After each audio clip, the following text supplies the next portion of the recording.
My first question is, do you have a nice remembrance of Spain? No. Okay, let's start. No, actually, I do. I must say, I enjoyed Spain a lot. It's just they're crazy over there. Absolutely crazy. The security people are crazier than the kids. I mean, they do things in a lot of style and too many people, and they all get paranoid for no reason. And okay, now let's officially start. I was pleased to hear you were going to do a Greatest Hits tour, but what made you decide to go and do that? It was really a challenge for myself for my own future as a creative artist. I didn't want to feel that I was under the always under the liability, and I see it as a liability, of always having to do all the songs that I'm known for every time I go out. I've never had to do that too much. I mean, most of my shows I've kept them down to not too many to a show, and the rest has been new material. But I really wanted to try and not start again. I'm wary of saying that, but putting all those to bed for now. You know, I thought, well, 1990, let's go for it. Let's cut off there and start all over again with a new attitude. And it forces one into a creative decision, because if I don't have those songs to rely on in the future, I've got to do something. So I'm really sort of I like being in that kind of position where I put my back against the wall and go for it, you know. But isn't it a way that you did Tin Machine for yourself and do this Greatest Hits tour for the audience? Yeah, it's a bit of both. It's helping me to get even more comfortable with Tin Machine to say goodbye to that part of my past, and also, as I have never done a tour with all the songs that only the audience really wanted to hear. I've never done that before, so I'll do it all in one go. It's really unique. I heard this afternoon for the first time that you were going to do it with a phone. Yeah, I know. Well, it's 1990. Who came up with that idea? I think the production people thought it would be a great idea, because I said, what do I do? I mean, what songs do you think people would really want to hear? And they said, well, ask them. And I said, yeah, I'll ask them. And they said, easy, set up a phone line, have them phone in and say what their favourite songs are. I said, yeah, that's a great idea. So if they're... I can guess about 10. But after that, I really don't know. I really don't know whether they'd want Putting Out Fire with Gasoline or Stay or, you know, I mean, you just don't know what kind of songs they want. So it'd be kind of interesting. Yeah. What kind of tour will it be, by the way? Will it be like a theatrical event? Because it's me, there will be some theatre attached to it, but not so outrageously theatrical as Glass Spider. I do have a soft spot for that tour, even though we had very hard times with it. Looking back on it, on the video, it really had some great moments in it. But I think the big problem there was that it was too intricate for too big a stadium. There was so much happening at once on stage that unless you do have a video of it, you don't really know what happened, you know, because of the size of those events. But on the other hand, seeing me doing a show without some kind of theatrics, I think is unknown. I mean, I'm going to be doing something theatrical. Well, what I'm going to be using a lot more of this time is I'm working in some fairly exciting new ways with interactive video. So I think that's really quite exciting, because I don't think the usage of video in rock concerts has been terribly inventive, and I think that could be something really quite interesting for rock. It could be a new kind of expansion. Could you tell us a bit about that? No. Why not? Because it's all brand new. We're using a lot of state-of-the-art type of stuff, you know, and we're still experimenting with it. Mm-hmm. It's quite exciting. Okay. So we'll see you jumping out of TV sets or something. Yeah, sure, yeah. Okay. TVC15, yeah. Now, about the tour, I heard somebody say, well, I hope he's going to wear all his old costumes. No chance. Why not? I mean, a bit of Ziggy Stardust would be nice. Yes, I suppose it would be nice for you. It's not nice for me.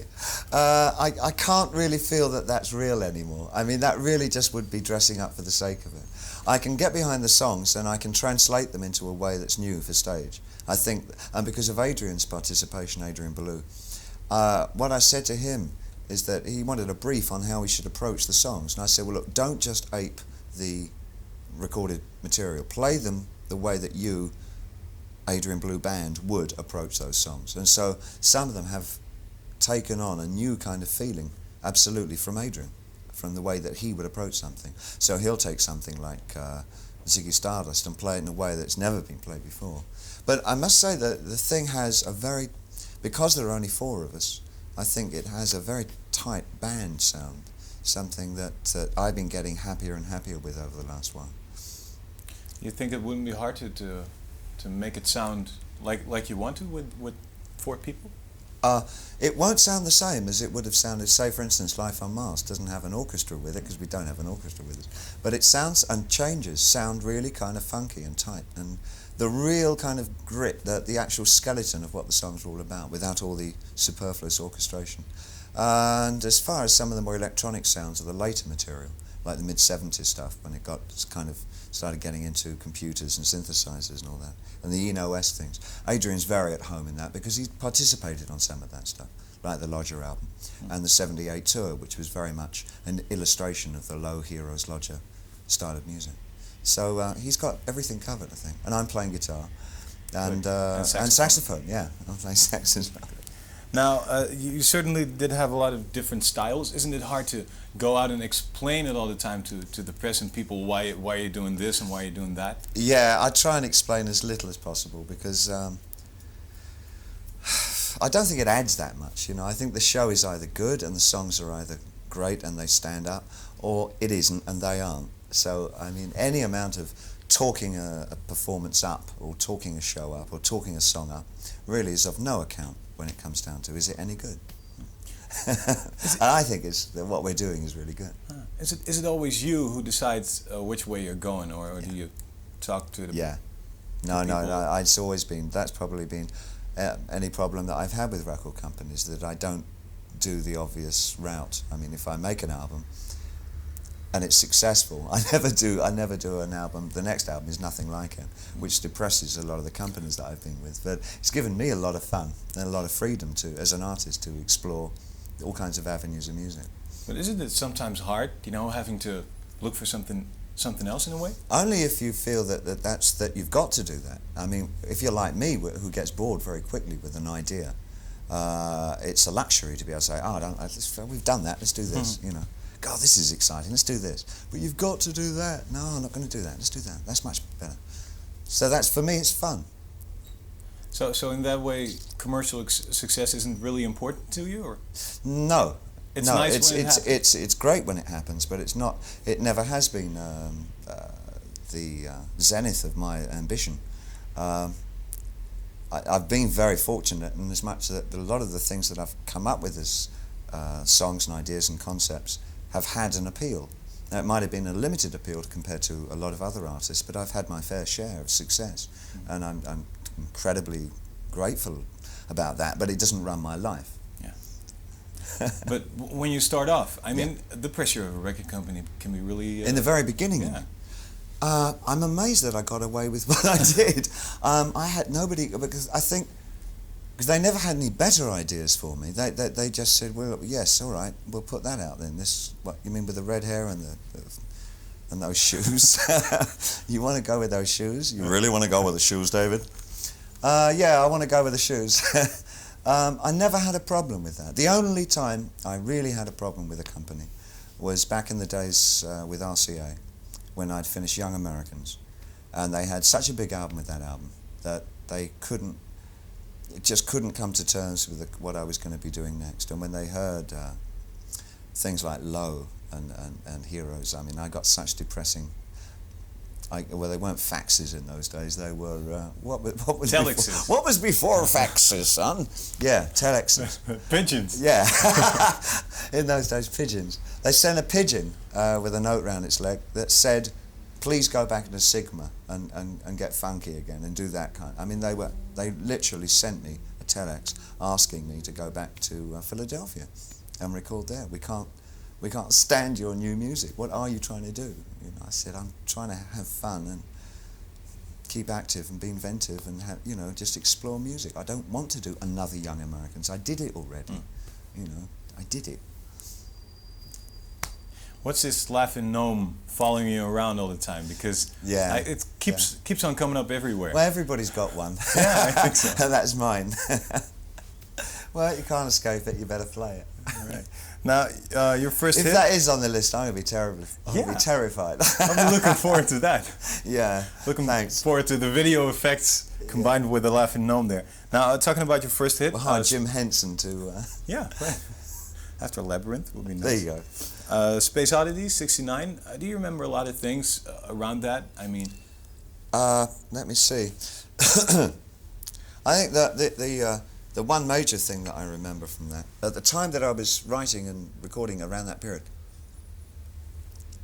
I was actually working on stage with a guy called John Hutchinson, called Hutch. And we were a duo. It was Bowie and Hutchinson. And just before we went, about 2 or 3 days before we went in to do Space Oddity, he said, "Nah, man, I got a wife, I got children, I've got to get back up to Yorkshire, which is the north part of England. And I've got to get something going up there. This rock thing is never going to pan out, man. It's not going to happen. Do you mind? But I think this should be..." And he went back up to Yorkshire, and I had to do it on my own with my, I did both voices. So it would have been Bowie and Hutchinson, but he ran away. Subsequently, he came back down and worked with me on the early Ziggy tours.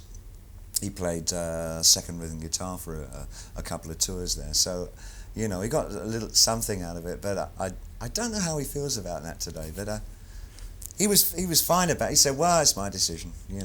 I made that decision, and that's my problem." Yeah, smiling and all. Things might have changed an awful lot if we'd come out as Bowie and Hutchinson, I guess. Yeah, the Ziggy brothers, I suppose. Yeah, right. Would have saved a lot of money on costumes. Manifesting the schizophrenia that was inherent in the character anyway. Oh, sounds good. Now, that was my European answer. Yeah, that's what I wanted to say. Like I didn't ask a French Is question. there a picture of Dorian Gray somewhere? I guess so. I read the book. Yeah. God, yeah. Now, do you have the same ideas and opinion about music as you had in the early days now? Well, I thought I didn't, but when I started working with Tin Machine again, it seems I do. I went back to the idea of being abrasive, that music should have some kind of refreshing quality, and as much as it should shock, it should jar to a certain extent. It was always the music that I liked best. I mean, I didn't like Pat Boone, I liked Little Richard. It was something that used to, kind of catch you like that, Although Speedy Gonzales was... yeah, but that wasn't Little Richard. Oh yes, Speedy Gonzales for Pat, you mean? Yeah, for Pat, that was quite a shake-up, wasn't it? Yeah. And I found that again with Tin Machine, it's what I wanted to do. So I don't know,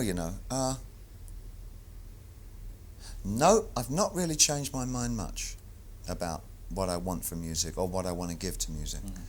It should have a strong set of images that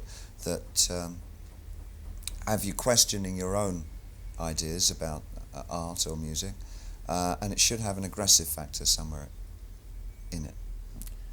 Do you see it as art or as entertainment? I'm not sure. I'm very wary.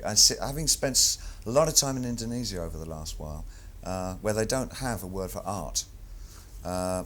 It's like somebody makes pictures or somebody carves a chair. There is no such thing as an artist. That it's merely part of society, that it's another contribution to society. Relates a lot back to the Renaissance, when painters were very much that. That was their job. It wasn't a big deal to be a painter. They weren't sort of, they weren't lionized in the way that they are today. So I'm less and less thinking of it as art. Also, when one reflects on what has happened to art generally, and in New York, say, where you have it's almost like a designer medium. It's about talking up your work and going to parties and being seen in the right place. Painters, I mean, and going to and being represented by the right gallery and all that. That doesn't mean anything anymore. Art itself has changed its nature. So I'm not so sure if I'm too keen to call what I do anymore art. One is always trying to find a believable reason for what one's doing, and it's hard to get behind the art concept anymore. Yeah. Hi, I'm David Bowie, and you're watching Countdown, Europe's #1 rock show.